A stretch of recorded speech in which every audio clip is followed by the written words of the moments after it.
Kita tidak butuh motivasi untuk membangun kebiasaan baru. Yang kita butuhkan adalah sistem. Dan habit stacking adalah sistem yang bisa membantu kita membuat kebiasaan baru itu tadi. Hai, nama gua Harry. Hari ini kita bahas tentang habit stacking, yaitu metode yang menurut gua paling effortless, paling efektif untuk membentuk kebiasaan yang baru.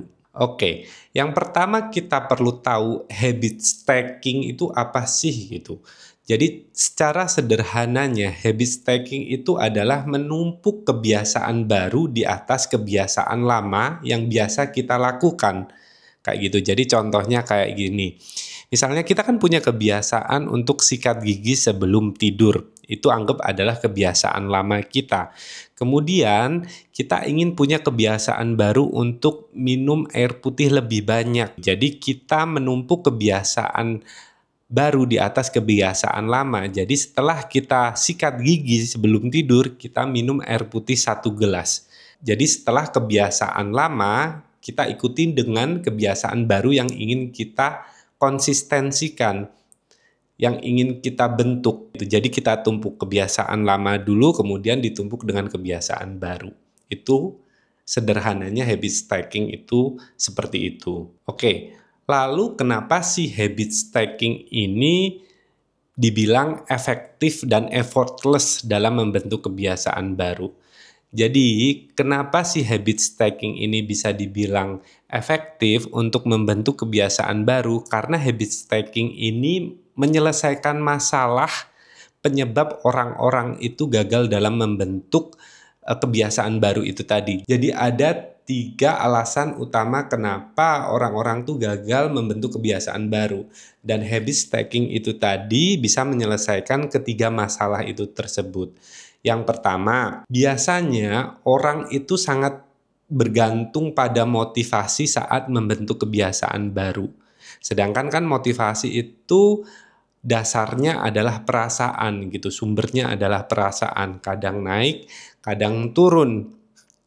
Hari ini semangat, besok bisa nggak semangat gitu, besok bisa males kayak gitu. Jadi kalau kita bergantung pada motivasi, ya kebiasaan itu tidak akan terbentuk karena ya kita hanya akan melakukan kebiasaan itu pada saat semangat.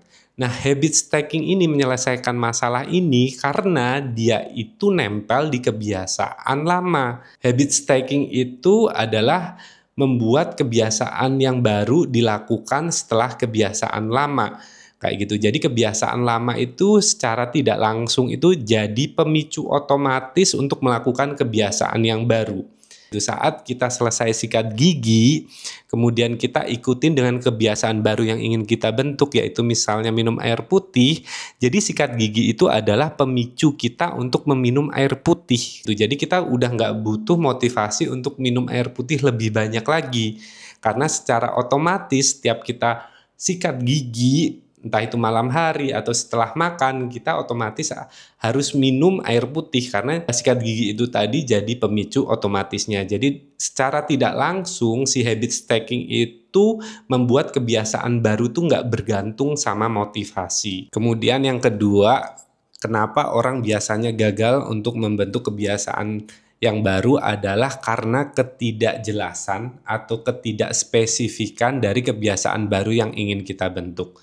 Jadi misalnya kayak gini, kita kan pingin punya kebiasaan baru untuk minum air putih lebih banyak kayak gitu. Kayak kedengarannya itu kan sangat baik, meminum air putih lebih banyak itu kan sehat untuk kita. Cuman permasalahannya otak kita tuh nggak tahu, nggak ngerti maksudnya minum air putih itu lebih banyak tuh seperti apa, seberapa banyak air putih yang harus kita minum secara ekstra supaya kita tuh bisa minumnya lebih banyak gitu, kayak asupannya lebih banyak, dan kapan saat kita harus minum air putih itu lebih banyak dan di mana kita harus minum air putih itu lebih banyak kayak gitu. Jadi otak kita tuh nggak tahu perintah yang nggak spesifik. Di sini habit stacking tuh bisa menyelesaikan masalah ini karena habit stacking itu tadi kan ditumpuk di kebiasaan lama atau nempel di kebiasaan lama, jadi kebiasaan baru yang ingin kita bentuk itu lebih spesifik Kenapa? Karena dia nempel di kebiasaan lama, dan kebiasaan lama itu biasanya udah lebih spesifik, dia udah punya konteks, tempat, dan waktunya gitu. Misalnya nih, kita kan pingin minum air putih lebih banyak, kan itu nggak spesifik. Tapi saat kita tempelkan ke kebiasaan kita, misalnya gosok gigi malam hari gitu. Gosok gigi malam hari itu udah punya konteks, tempat, dan waktunya. Jadi dia udah tahu kapan waktunya dan udah tahu di mana dilakukannya kayak gitu. Jadi gosok gigi malam hari ya dilakukan malam hari sebelum tidur. Kemudian tempatnya di mana, di kamar kayak gitu. Jadi kita udah spesifik di kebiasaan yang lama itu tadi, dan dengan menempelkan kebiasaan baru yang ingin kita bentuk, misalnya minum air putih lebih banyak, kita bisa siapkan 1 gelas air putih di kamar, di sebelah tempat tidur kita, atau di sebelah tempat sikat gigi kita. Jadi lebih spesifik, lebih tahu kapan harus minum air putihnya, di mana kayak gitu. Jadi kita tinggal tambah seberapa banyaknya kayak gitu. Jadi kita lebih spesifik dalam menentukan kebiasaan baru itu tadi karena sudah menempel di kebiasaan lama. Itulah kenapa menggunakan habit stacking itu tadi akan lebih membantu otak kita lebih gampang menentukan kapan harus melakukan kebiasaan tersebut karena lebih spesifik. Oke, kemudian yang ketiga, penyebab tersering orang gagal melakukan kebiasaan baru atau membentuk kebiasaan baru itu karena sebenarnya otak kita tuh nggak suka sama hal yang baru gitu. Otak kita tuh sukanya tuh di zona nyaman, sukanya tuh hal-hal yang familiar. Saat kita ingin membentuk kebiasaan baru itu kan dianggapnya adalah hal baru, sesuatu yang tidak familiar gitu, sesuatu yang nggak dikenal sama otak kita, dan sesuatu yang nggak familiar itu nggak disukain sama otak kita, bisa dianggap ancaman kayak gitu. Karena hal tersebut, otak kita tuh melakukan berbagai cara untuk menggagalkan keinginan kita untuk membentuk kebiasaan itu dengan cara menciptakan berbagai alasan kayak gitu. Jadi karena otak kita nggak suka hal baru, akhirnya frictionnya tuh besar karena keinginan kita sama otak kita itu nggak sejalan. Nah, habit stacking itu bisa menyelesaikan masalah ini karena itu tadi, dia ditempelkan dengan kebiasaan lama. Sedangkan kebiasaan lama adalah sesuatu yang udah otak kita kenalin, sesuatu yang otak kita anggap sudah familiar. Kayak gitu, familiar. Jadi otak kita nganggap kebiasaan lama kita itu bukan ancaman. Dengan kita menempelkan kebiasaan baru di kebiasaan lama, itu juga akan membuat otak kita menganggap bahwa kebiasaan baru itu tadi bukan ancaman, bukan sesuatu yang unfamiliar gitu. Membuat kebiasaan baru kita itu lebih gampang diterima sama otak kita. Oke, jadi itu tadi ya, kenapa habit stacking itu bisa sangat efektif dalam membentuk kebiasaan baru. Karena yang pertama itu habit stacking itu membantu kita untuk tidak bergantung pada motivasi karena kita udah menggunakan habit yang lama, kebiasaan yang lama sebagai pemicu, jadi udah nggak butuh motivasi lagi untuk melakukan kebiasaan yang baru. Kemudian habit stacking itu juga membuat kebiasaan yang baru itu lebih spesifik karena nempel di kebiasaan lama, akhirnya kita sudah punya konteks waktu dan tempat kapan melakukan kebiasaan yang baru. Kemudian yang terakhir, si habit stacking ini membantu otak kita tuh lebih gampang menerima kebiasaan yang baru karena ditempelkannya antara kebiasaan lama yang dan baru membuat otak kita ngerasa kalau kebiasaan yang baru itu bukan sesuatu yang asing gitu. Sesuatunya itu lebih dikenal karena dia nempel di kebiasaan yang lama. Oke, kalau kita udah tahu nih kenapa habit stacking itu sangat efektif untuk membentuk kebiasaan baru. Lalu apa yang harus kita lakukan untuk mulai membentuk kebiasaan baru itu tadi? Gimana sih langkah-langkah supaya kita bisa melakukan si metode habit stacking itu tadi? Oke, yang perlu kita lakukan pertama itu adalah membuat list dari kebiasaan kita yang lama. Jadi kalau misalnya kita punya kebiasaan yang lama nih, kebiasaan yang lama ini kebiasaan yang udah otomatis kita lakukan setiap harinya. Misalnya bangun tidur, matiin alarm, kemudian mandi, sikat gigi, pakai baju, kemudian sarapan, atau misalnya bikin kopi, kemudian pergi kerja. Semuanya di list dari pagi sampai malam.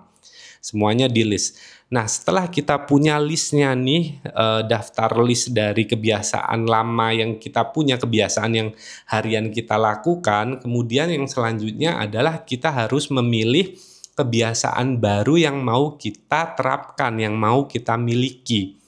Dan untuk memilih kebiasaan baru yang ini kita terapkan, prinsipnya adalah mulai dari kebiasaan yang kecil, kebiasaan yang bermakna untuk hidup kita, dan jangan buru-buru membuat kebiasaan baru yang banyak.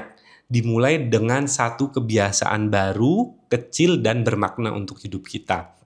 Jadi contohnya, satu kebiasaan yang ingin kita buat yang bermakna, misalnya buat gue itu tadi, misalnya gue ingin meningkatkan kesehatan gue dengan olahraga, atau dengan minum vitamin, atau dengan minum air putih kayak gitu. Jadi satu aja dipilih kayak gitu. Jadi kalau misalnya kita udah memilih satu kebiasaan baru yang ingin kita pilih, yang harus kita selanjutnya lakukan adalah memasangkan antara kebiasaan baru yang kita pilih itu tadi dengan kebiasaan lama. Memasangkan di sini tuh maksudnya kita harus mencocokkan antara kebiasaan baru dan kebiasaan lama.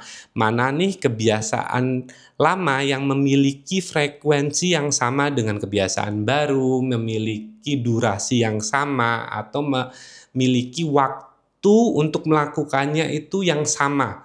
Misalnya, kita pingin punya kebiasaan baru untuk menulis gitu, entah apapun itu, entah menulis jurnal atau sekedar menulis kreatif buat pekerjaan kita. Kita ingin punya kebiasaan menulis satu paragraf setiap hari kayak gitu.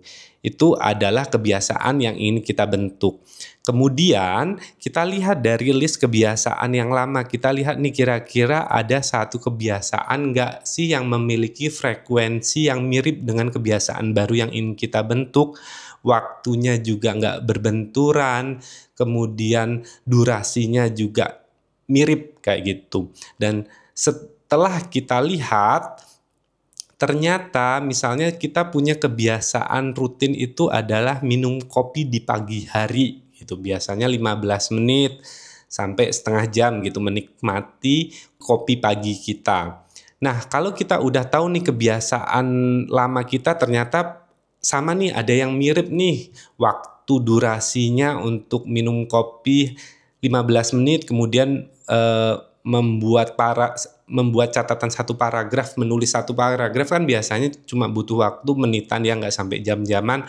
Itu masuk nih ke sini, dan waktunya juga pagi hari saat kita masih kreatif dan dilakukannya sekali sehari kayak gitu. Jadi dibanding kita scrolling sosial media saat kita minum kopi pagi hari, mending kita masukkan kebiasaan baru yang ingin kita bentuk di situ gitu, di atasnya kebiasaan lama kita. Jadi saat kita minum kopi atau setelah membuat kopi, kita mulai untuk membuat kebiasaan baru kita itu berjalan. Misalnya menulis jurnal selama 15 menit. Daripada kita menghabiskan untuk sosial media, kita ganti dengan keinginan kita yang baru itu tadi, kebiasaan kita yang baru itu tadi. Jadi dengan begitu lama-kelamaan kita akan membuat kebiasaan itu otomatis, karena saat pagi hari, saat gue minum kopi, berarti gue harus juga menulis satu paragraf itu tadi.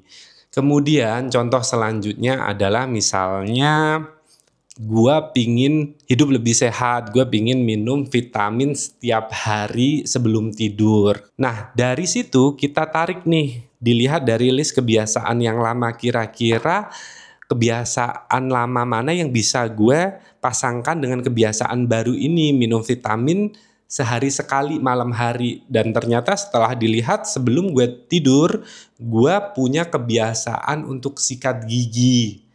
Misalnya seperti itu. Jadi kayaknya bisa nih sikat gigi kan nggak lama, kemudian minum vitamin juga nggak lama. Dengan begitu kita bisa cocokkan antara sikat gigi dan kebiasaan baru kita untuk minum vitamin sebelum tidur. Jadi setelah sikat gigi, gue harus minum vitamin. Jadi setelah sikat gigi selesai, gue lanjutkan dengan vitamin. Jadi sama-sama waktunya malam hari, durasinya sama-sama nggak panjang, dan setelah itu dilanjutkan dengan tidur. Dengan begitu, lama-kelamaan kita akan terbiasa. Sebelum tidur gue harus sikat gigi. Saat gue sikat gigi, gue ingat gue harus minum vitamin. Kayak gitu. Jadi semuanya tuh berkesinambungan dan berurutan karena ada pemicunya, itu sudah terbiasa kita lakukan hari demi harinya. Jadi udah ya, kalau misalnya kita udah tahu apa yang harus kita lakukan, apa yang harus kita cocokkan antara kebiasaan baru dan kebiasaan lama, lalu apalagi yang perlu kita lakukan supaya kebiasaan tersebut benar-benar otomatis dan bisa kita lakukan terus-menerus. Yang selanjutnya perlu kita lakukan, kita harus mencoba konsisten setidaknya 30 hari. Kenapa harus mencoba konsisten selama 30 hari? Karena kebiasaan terbentuk itu dari pengulangan, bukan dari motivasi, bukan dari perasaan. Jadi kebiasaan itu terbentuk karena dilakukan terus-menerus secara konsisten. Dan lama-kelamaan tubuh kita akan menganggap bahwa kebiasaan itu adalah bagian dari kita, rutinitas kita sehari-hari. Jadi kalau kita tidak melakukan hal tersebut, ya nanti akan ngerasa ada yang kurang. Oke, jadi itu tadi ya, kenapa habit stacking itu gue bilang adalah salah satu metode yang paling efektif dan paling effortless dalam membentuk kebiasaan baru. Dan harapannya dengan punya kebiasaan baru yang lebih baik, itu bisa membuat hidup kita itu lebih baik juga gitu, mendekati sukses menurut kita masing-masing. Terima kasih sudah menonton. Gue harap video ini bisa berguna buat kalian. Jangan lupa untuk share ke teman kalian, ke keluarga yang membutuhkan, dan subscribe, and see you in the next video. Bye.